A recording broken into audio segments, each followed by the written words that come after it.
In today's tech tip, I'll be showing you how to enable and also how to disable hold to start SOS call on your iPhone 16 or iPhone 16 Pro.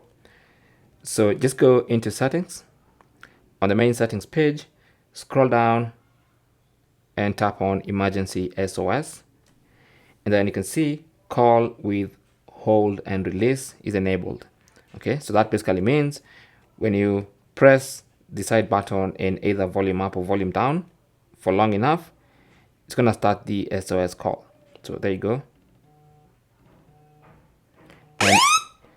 And when you keep holding it, it's going to make that SOS call. Okay, so now if you want to disable that, then you can turn that off. And when you turn it off, even if you hold this for long, it's not going to turn on the emergency SOS call, as you can see. And if you want it enabled, just go to that particular page and turn that on. So that's basically call with hold and release.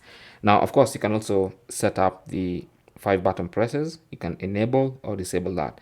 Now with that enabled, it means 5 presses of the button will start the emergency SOS call. Okay. Thanks for watching. Comments and questions down below. If you found this useful, don't forget to leave a thumbs up and even subscribe for more tips. And I will talk to you in the next one. Good luck.